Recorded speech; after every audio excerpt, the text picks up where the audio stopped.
What are the signs and symptoms of disordered eating? That's what we're talking about today.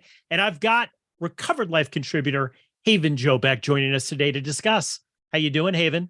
I'm doing great. Happy to be here. Happy to discuss this really important topic. I am so glad that you're here. Listen, I know that you deal and coach a lot in the recovery space with disordered eating. You've been through your whole battle with disordered eating yourself, and we've done some episodes on that. And I was so thrilled to have you on today to discuss this because it's such an important topic. I know that when people see the headline of this show, they might say, hey, do I have some of those signs and symptoms? But they might not realize that this is such a huge issue in the United States. 9% of the US population, 28.8 million, almost 30 million Americans will say that they'll have an eating disorder in their lifetime. That's a huge number, Haven. That is a huge number. And to be diagnosed with an eating disorder, that means that it's taken up a lot of your life, a lot of pain, a lot of time, a lot of distraction. To have an eating disorder is a very painful diagnosis. It is, and it is a very big mental health issue. It is just as serious as somebody being addicted to alcohol or drugs. I mean, shockingly, there's over 10,000 deaths a year just in the United States alone with people that have eating disorders, and, have these symptoms and signs of disordered eating. I got to ask you right off the bat, Haven, because people are going to ask, what are some of those signs? What are some of those symptoms that somebody could look at and say, you know what? My relationship with food and eating maybe isn't totally right. So I want to say that the biggest thing is not just about the signs or what you're doing, but how is it making you feel? Are you feeling controlled by food? Is it affecting the happiness in your life? Is it controlling what you can and cannot do? If you eat a piece of pie, like totally normal. A piece of pie is just a piece of pie. But then do you have to go on to the exercise for the next 2 hours to burn it off? And that exercise is controlling you. There's the obvious like anorexia, where you're only allowed a certain amount of calories. There's ice chewing, there's binging and purging, and there's just binging. And all of these things cause so much pain. The difference between having an eating disorder and disordered eating is the frequency. And so you might have disordered eating by maybe purging once a week. But if you're continuing to purge and now it's become a few months that you're doing this, now you have an eating disorder. And so looking at that, like as a nation, we all kind of binge, especially around the holidays. Like what are you supposed to be doing on Thanksgiving, right? It's binging. And totally normal. But when it becomes every single day or a couple of times a week for months, now we're looking at a binge disorder instead of just disordered eating. I like that you said this. You're talking about feelings. You're not talking necessarily about amounts or the different types of foods. You're talking about feelings. And I think that is something that is the most misunderstood when you're dealing with addictions and mental health disorders, is that it's not the amount necessarily. It's what's going on in that thought process behind. The amount is just kind of a byproduct of what's actually going on with the thinking, right? Absolutely. I did want to say, for my own personal journey about disordered eating, I started off with eating one thing a day when I was 12. And it started off as a diet, and it was just a diet. And then it became that I could not eat anything except for one thing a day. And that's when it became a disorder, is that I could only eat one thing a day. And then when I was 15, after I got sober, I still had all of these feelings and I didn't know how to deal with feelings. And so I started purging, and I would purge one time a day. And it seemed like it was manageable because it was intentional and it was just one time a day. I wasn't super skinny. And that's a big misconception, is that you have to be obese or you have to be super skinny in order to have disordered eating. And that's just not true. The majority of people are an average size body. And again, it's that chaos that food or the food behavior is creating. Other problems I've had around food are taking diet pills or chewing ice or not being allowed to eat after a certain amount of calories. And now calorie counting is a very normal diet. But when it becomes to that obsessive point where I can't chew a piece of gum without wondering how it's going to affect my calorie count for that day, now I've crossed the line into a calorie counting diet or macros or whatever you want to call it, into being obsessive and compulsive, and it runs my life. Yeah, you've said the D word here a few times, dieting, right? And I know that everybody is obsessed with dieting. They have their own diet plan, dieting. And obviously, dieting can be useful. Obviously, if you're trying to maybe have some sort of health result, maybe you're trying to cut down on sugar or trying to cut down on carbohydrates or something. It obviously is kind of normal, like you're talking about calorie counting. But what is this effect and this obsession with dieting and disordered eating? Because there is not a really healthy relationship with a lot of people that are entangled with dieting in disordered eating, correct? Correct. So the problem with dieting is that a large amount of people that do this dance with dieting are going to develop an eating disorder. And I know you and I were talking offline, having an eating disorder is the number one killer of any mental illness, number one killer. And that is staggering. You'd think that it might be schizophrenia or like even someone diagnosed with depression, but it's people diagnosed with eating disorders that have the number one mortality rate. And that was shocking to me. And so here we are as a diet nation, and you use the word normal. Dieting is normal. And I'm like, no, it's been normalized, right? That we are supposed to put our body through the rigors of no fat or no carbs or high protein.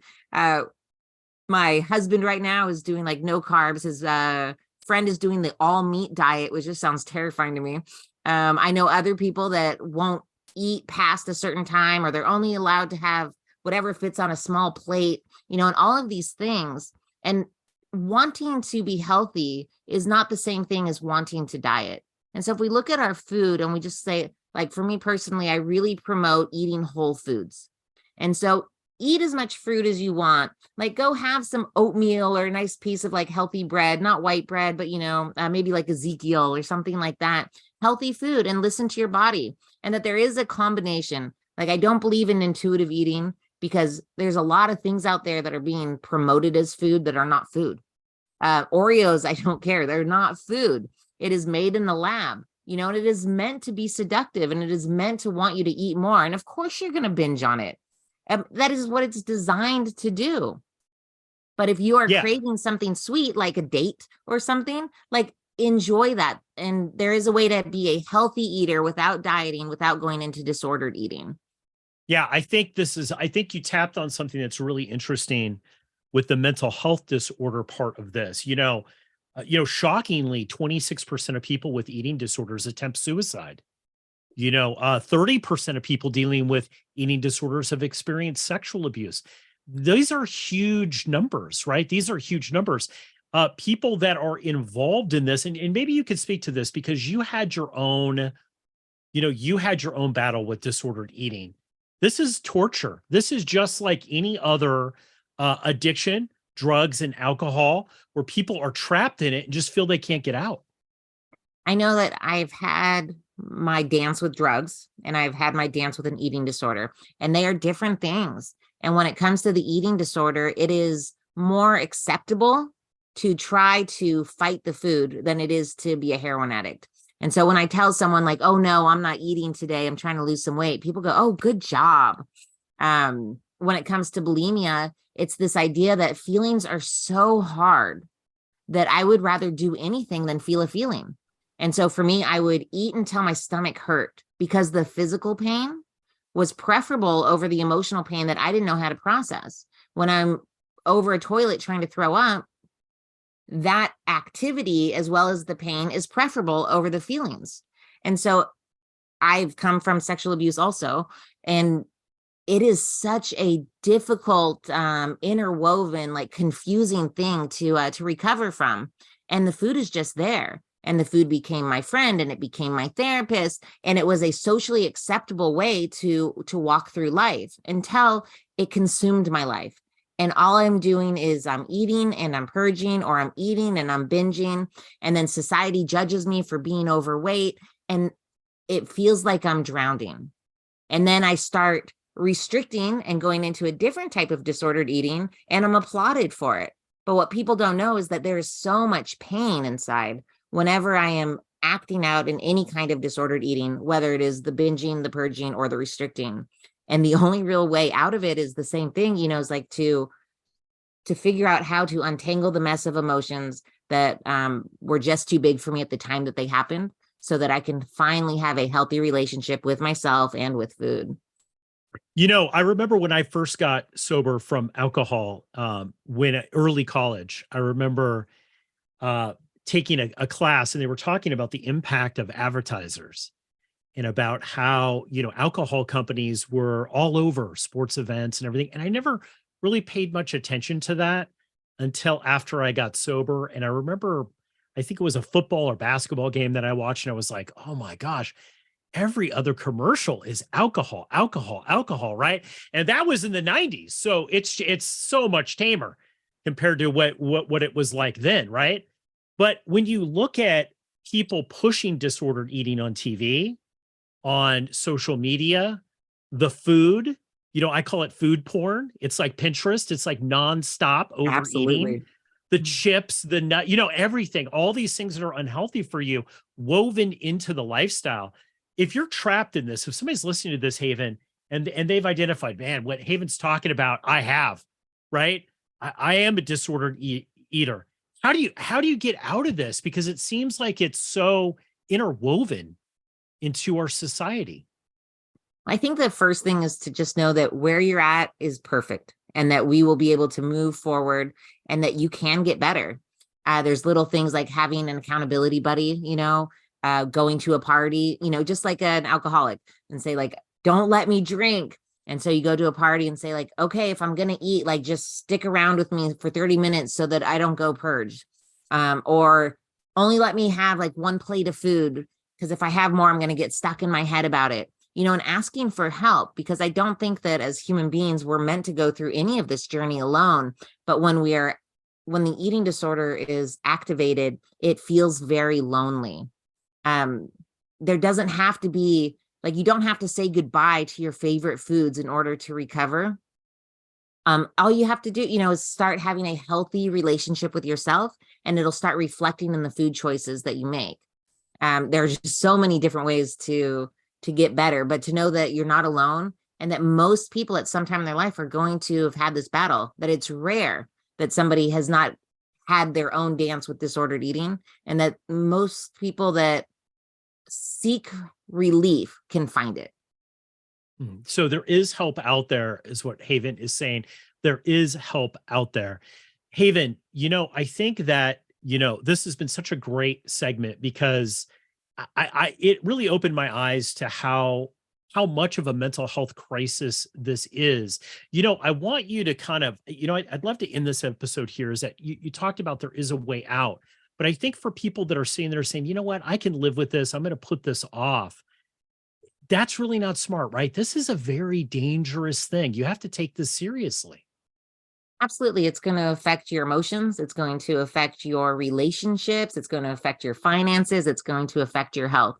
And so, okay, you deserve better than okay. Like, let's elevate it. And so if somebody works with me, the first thing we do is work out a food plan that is manageable, something that you actually want to do, instead of all of these diets that we download and go, okay, I'll try it. There is a food plan that just sounds amazing to each and every person, with the flexibility of changing your mind. And once I start looking at the food and going like, that sounds like something I can do, like that's the first edge of hope, and just that relief that comes with going, I can do this. And it's not going to be as hard as I think. So great. Thank you so much for coming on the show today, Haven. Thank you so much for having me.